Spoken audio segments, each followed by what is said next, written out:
Bom, minha gente, hoje a gente vai falar de um filme aqui de crime, como talvez vários outros que você já assistiu, com um plano de fundo um pouquinho diferente. São várias pirocas à vista.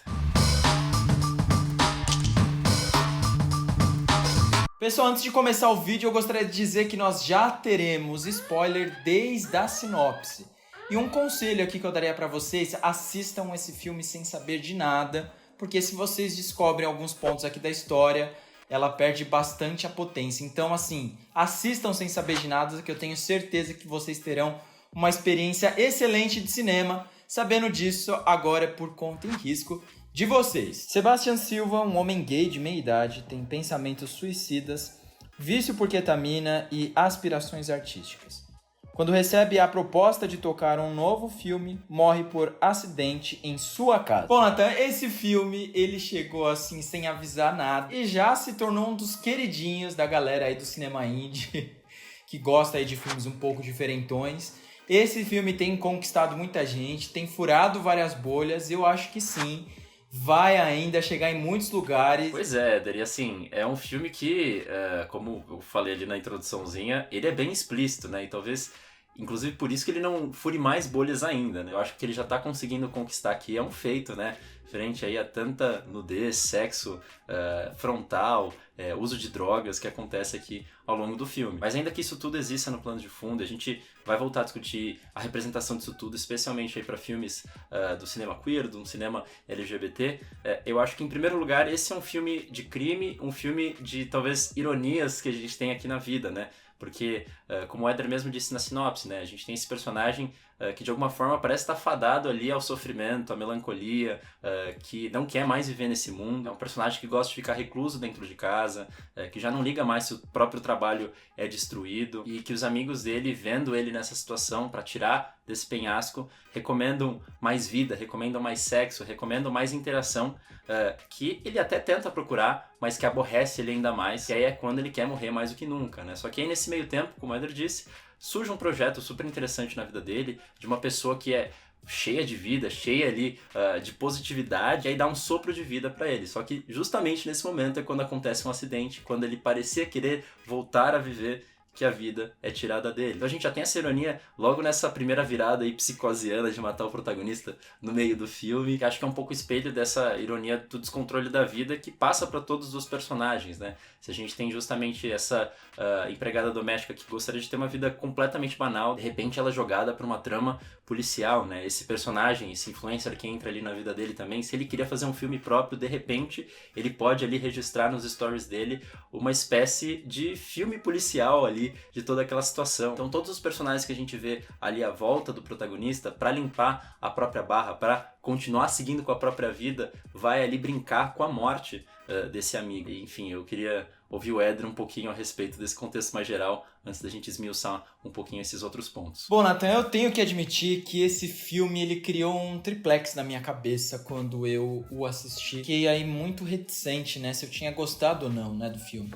Porque por mais que ele tenha esse ponto de virada que me chama muito a atenção e eu acho incrível, depois eu comecei a gostar bastante do filme, tá? Hoje eu acho que é um filmaço. Mas quando eu terminei de assistir, eu comecei a pensar muito na representação queer dentro do filme. Onde tem esses homens que têm esse comportamento hedonista, que eles gostam muito de transar, que eles não têm amarras, que o tempo inteiro eles estão fazendo orgias, ou eles estão usando muita droga, né? E eu ficava pensando, poxa, mais um estereótipo sobre pessoas gays que agem dessa forma, mas quando eu comecei a analisar o filme como um todo, eu entendi que não era sobre isso o filme, necessariamente. E também eu acho que faz muito sentido que exista esse contraponto entre as drogas e essa busca por esses prazeres para explicar também um pouco da solidão desse personagem, ele fazer um contraponto a isso e até mesmo, talvez, quem sabe, uma crítica sobre essa ideia de que o ato de viver muito é viver todas as experiências intensamente. Então, quando eu comecei a refletir um pouco mais sobre isso, eu acho que toda essa representação sobre os gays do filme, para mim, ela fez muito sentido e eu acho que hoje é muito pertinente quando a gente analisa o filme como um todo. E de fato, ele, pra mim, ele tem uma estrutura ali Hitchcockiana, né? Quando o personagem ele morre ali de forma muito inesperada. E aí o filme ele muda totalmente, né? Ele prega uma peça no espectador porque a gente espera que o filme seja sobre algo e quando a gente menos espera, ele toma um rumo totalmente diferente. e com discussões até que eu vou chegar nelas, que eu não sei se eu veria em um filme desse tipo. Então, Éder, eu acho que ainda que eu concorde aí com a análise que você faz, enfim, sobre o filme talvez ser uma crítica ali a esse estilo de vida hedonista, eu já queria rebater porque eu acho que ele também é um filme que celebra todo esse hedonismo. Tem orgulho de exaltar todos esses corpos em tesão, com direito aí o que há de mais explícito, que nem você comentou, orgias, sexos ali com a câmera frontal ali na penetração, a liberdade aí desses personagens serem o que eles quiserem. Eu diria que o filme não é um contraponto a esse estilo de vida. Esse estilo de vida existe, ele obviamente tem problemas, mas não por conta disso a gente tem que ali julgar o que essas pessoas estão fazendo. Acho que as duas coisas podem caminhar juntas. Eventualmente, é claro, isso pode descambar para coisas ruins, certos comportamentos tóxicos que a gente pode ali observar nos personagens, mas que não por conta disso a gente deve ali negar, deve marginalizar essas pessoas mais do que elas já são. Mas eu concordo com você, acho que o filme ele também está ali para colocar o dedo na ferida em algumas coisas da cultura queer. Por exemplo, né, a gente falar de deboche, falar de shade, enfim, esses personagens que estão o tempo inteiro ali brincando com o suicídio, com a morte, olhando em retrospecto ali a morte do protagonista, faz com que, por exemplo, o influencer ou mesmo as pessoas, enfim, espectadores que estão assistindo, fazem parte da comunidade, colocarem a mão na consciência e repensarem um pouco desse comportamento, ao mesmo tempo que, como eu disse, é uma coisa mais complexa. Esses jogos também remontam a todo um mecanismo de defesa de quando esses termos surgiram lá atrás. E também porque ninguém vai deixar de ser debochado nessa vida. A própria morte do protagonista carrega um pouco desse deboche, né? Que ainda que todo mundo acredite que tem ali um fator de suicídio, foi um acidente, né? Você vê que no final das contas tudo ali não passa de uma farsa que as pessoas assumem como a verdade. Que é um pouco da relação do deboche também, né? A gente começa ali com uma brincadeirinha que pode até ter um fundo de verdade, mas quando a gente vai ver, aquela coisa já cresceu muito mais. E também é aquela coisa da gente ter essa comunidade que no papel é super unida, que tá ali sempre junta, mas que quando a gente precisa de fato, você vê que tem as suas rachaduras. Uma comunidade que recebe essa história primeiro como talvez mais um dos causos desse influencer que quer saber mais detalhes e quer saber mais fofoca, enfim, tá muito mais preocupado nesse regime de likes e não perder, né, a questão do FOMO, né, de Fear of Missing Out, não saber o que tá bombando nos trend topics, né. Esse próprio influencer a gente vê em determinado momento que ele até se compadece da situação do amigo, mas quando chega o irmão desse colega, ele logo identifica como um novo bofe, logo parece que ele quer ter ali uma dinâmica sexual com ele também. Se a gente for expandir para fora da comunidade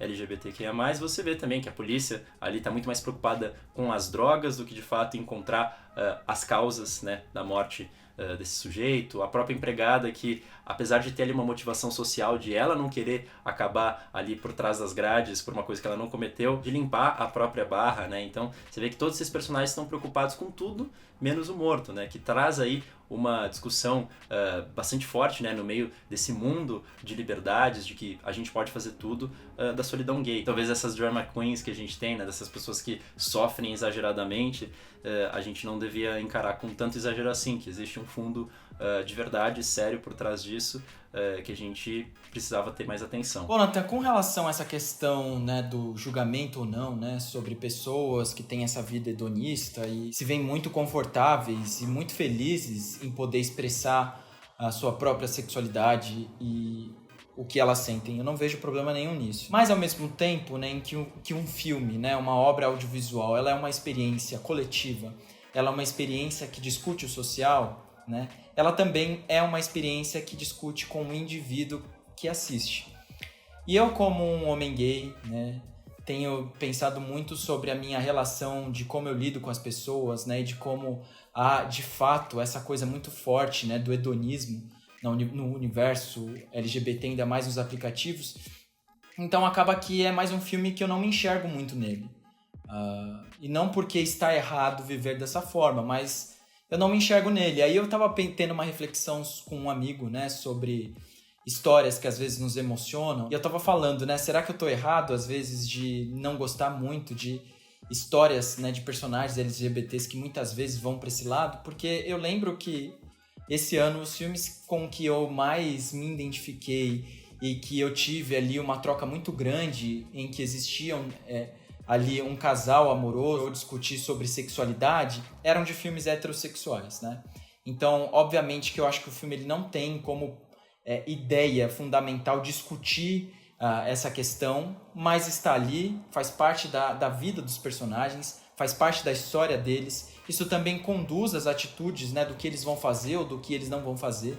Então eu acho que foi mais por isso que eu acabei pensando um pouco mais sobre a representação do homem gay nesse filme. Não acho que nessa questão existe um certo ou um errado, mas sim existe em como a gente dialoga ou não com essas histórias. No final das contas, eu acho que quando eu consigo analisar até o filme por uma crítica social também, sobre essa ideia da solidão, sobre a ideia da depressão, e até comentaram uma coisa que foi muito interessante também, sobre a ideia de classe social, quando a gente discute ali um pouquinho sobre a vida da empregada, que ela precisa lidar com a morte de um homem branco e como ela vai ter que lidar com essa situação se de fato a polícia, se de fato a lei vai ouvi-la da forma correta. Superado ou não esse debate aqui mais social do filme, eu queria voltar àquilo que eu disse das ironias, né, que a gente tem bastante presente aqui no filme, que eu acho que a gente tem várias situações desses desconfortos meio engraçados que tem ali também um respaldo narrativo com o que a gente vê das personagens. Uma delas que pra mim é bastante forte é quando a gente vê esse bairro que é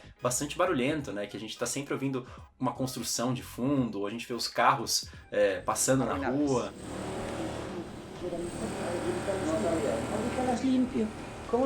É uma paisagem sonora ali bastante turbulenta que incomoda no primeiro momento, mas que vai se tornando natural. A gente se acostuma com tudo isso. Tão natural que, no clímax do filme, um homem cai ali do terraço, grita, e ninguém ouve nada. O bairro continua como se nada tivesse acontecido, né?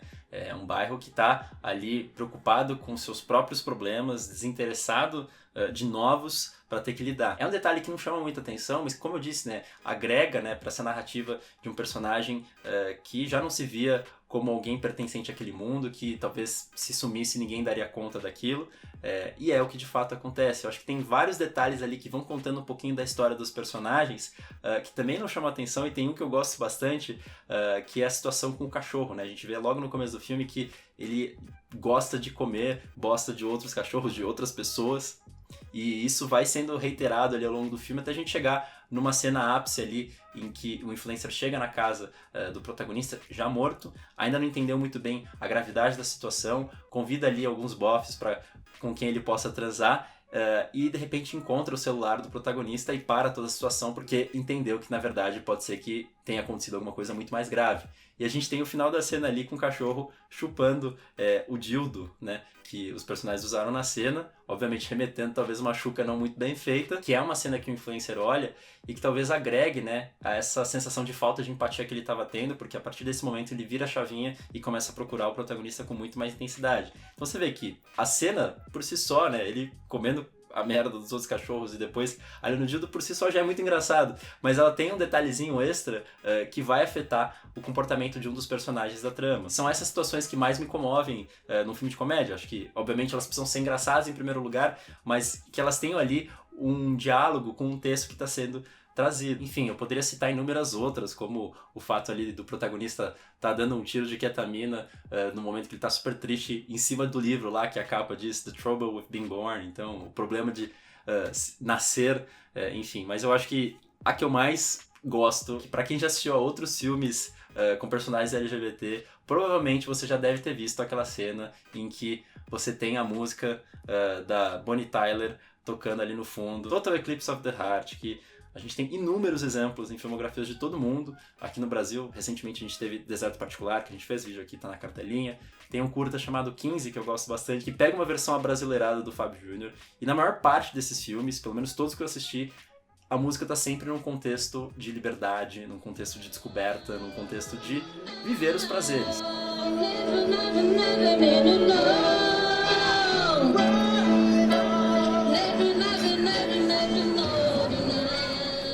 E aqui a gente tem um contexto de morte, né? Então tá aí mais uma ironia sutil desse filme que eu acho que consegue tocar nas dores da comunidade, consegue exaltar toda a potência, todos os prazeres dela também. Então é um filme que consegue ser duro, mas ao mesmo tempo divertido e leve, e por isso que eu acho que diferente de outros filmes que vão lidar com temas como, por exemplo, suicídio na comunidade LGBT, ele acaba sendo muito menos moralista, muito menos fatalista. E como o Éder disse lá no começo, é um filme que eu não dava nada e que entregou tudo pra mim. Eu saio apaixonado, assim, com certeza, nos filmes que eu mais gostei de ver esse ano. Bom, Nathan, de fato, concordo com você. Ele tá longe de ser um filme moralista, mesmo porque, como eu já disse, Ele traz temas bastante delicados e eu acho que ele consegue fluir muito bem em todos eles. Eu amo esses filmes que chegam sem prometer nada e, assim, saem arrebatando tudo. E agora chegou aquele momento maravilhoso. Eu quero saber se o Nathan vai ter um filme à altura aí pra indicar. Nathan, conte aí pra gente qual que é a indicação de filme de hoje aqui para os nossos espectadores. Meu 20 recomendado aqui de hoje é um filme chamado Medusa Deluxe, que esteticamente eu acho que ele acaba sendo ali um pouco gratuito no uso do plano de sequência. Eu acho que ele é muito vistoso, virtuoso, enfim, mas eu acho que ele não tem talvez o mesmo efeito que um Birdman, para lembrar ali aqueles caminhares pelos bastidores, pelos corredores de uma competição, aqui no caso de cabelo lá, era de uma peça de teatro, porque não é muito o labirinto de um personagem, aqui o elenco é mais coral, mas que eu acho que a narrativa é bastante interessante e conversa de alguma forma com o filme de hoje, porque tá ali um crime envolvendo também personagens LGBTs numa chave completamente diferente, enfim, que pelo menos vale assistir. É um filme diferentão, também está no Movie como o filme aqui de hoje, Rotting in the Sun, então procurem, às vezes vocês também acabam sem esperar nada, descobrindo uma pérola bacana. Então é isso, espero que vocês tenham gostado dessa crítica do filme. Contem qual foi a experiência de vocês, se vocês gostaram, se vocês foram assistir sem saber de nada. Não se esqueçam de compartilhar essa crítica, de comentar com os amigos, para que a gente possa crescer cada vez mais. Então é isso, pessoal, muito obrigado, até a próxima, um grande beijo, e valeu e tchau!